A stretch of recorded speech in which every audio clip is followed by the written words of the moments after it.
दोस्तों, welcome back to Ninja SPV channel. I am Saurabh Vishwakarma. आज आप देखने जा रहे हो और एक नया व्लॉग, जिसमें हम देखेंगे रिपब्लिक डे यानी कि गणतंत्र दिवस और मराठी में प्रजासत्ताक दिन। तो ये सैन में कैसे मनाया गया, तो सैन में जहाँ पर मैं रहता हूँ वहाँ पर कैसे मनाया गया, ये आपके सामने पेश करना चाहता हूँ। और उसके साथ ही आपको ये बता दूँ कि सब 26 जनवरी जो अभी हुआ, तो उसे हमें पूरे 75 ईयर्स हो गए। तो ये सबसे बड़ी बात है, खुशी की बात है। और इसका इतिहास तो बहुत ही भयानक था देखा जाए तो।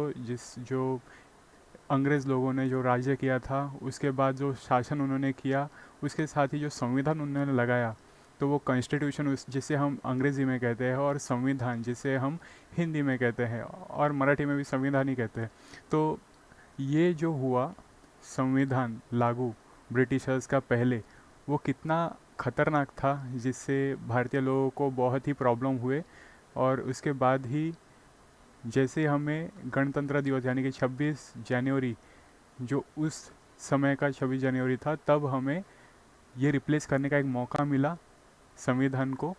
तो उसके बाद जो संविधान लागू हुआ, वो भारतीय संविधान जो बाबा साहब अम्बेडकर का जो कॉन्स्टिट्यूशन लागू हुआ, तो वही है जिसके बाद आगे सब प्रोग्रेस हुआ। पर इसके पहले ये स्वतंत्रता दिन के बारे में भी सेम ही जानकारी आपको देना चाहता हूँ, पर मुझे लगता है कि तब मैं कुछ और ज़्यादा दे पाऊँगा, पर अभी मैं आपको थोड़ा सा बता देता हूँ।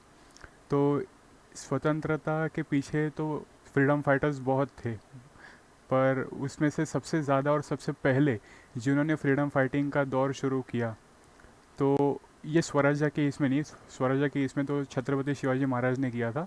पर उसके बाद जो हम देखते हैं कि फ्रीडम फाइटिंग का जो दौर शुरू हुआ, उसमें नरसिम्हा रेड्डी, आपने जो नाम सुना होगा, ये नरसिम्हा रेड्डी जो महान व्यक्ति सबसे, उन्होंने अपने आखिर के क्षण तक, यानी कि उन्हें जब फांसी का हैंग टिल डेथ का एक ऐलान किया गया, उसके बाद भी उन्होंने किसी से किसी के आगे भी उन्होंने सर न झुकाते हुए लड़ते रहे। और वो जो हैंग टिल डेथ का उनके सेंटेंस टू डेथ का जो अरमान जारी हुआ, तो उसके बाद क्या हुआ कि उन्होंने कैसे भी करके उनका जो योग प्रयोग था, उनके पास जो विद्या थी, उसका यूज़ करके उन्होंने बाद में उससे छूटने के बाद, यानी कि वो जो हैंग टिल डेथ का जो रोप बैठाया हुआ था गले में, तो उससे भी उन्होंने निकलने का रास्ता ढूंढा और वो निकल भी गए। उसके बाद उन्होंने मारा भी बहुत सारे लोगों को। तो ये सबसे बड़ी बात, और उनके लिए मुझे लगता है कि ये कोई बात बड़ी नहीं थी, पर ये हमारे लिए बहुत बड़ी बात है। मुझे ऐसे लगता है कि आपके सामने तो ये सबसे बड़ी बात होनी चाहिए।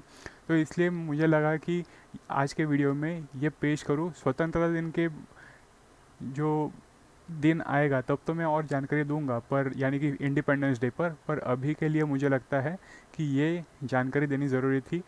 और रानी लक्ष्मीबाई, जो आपको पता है, उन्होंने भी किसी के सामने झुकने का नाम भी नहीं लिया और झुके भी नहीं। तो उसी तरह से मैं और आपको इमेजेस भी पेश करूंगा, उसके साथ ही वीडियोस भी पेश करूंगा। तो ऐसे बनी रहिए दोस्तों, चलिए हम देखते हैं।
तो दोस्तों मुझे लगता है आपको आज का वीडियो पसंद आया होगा।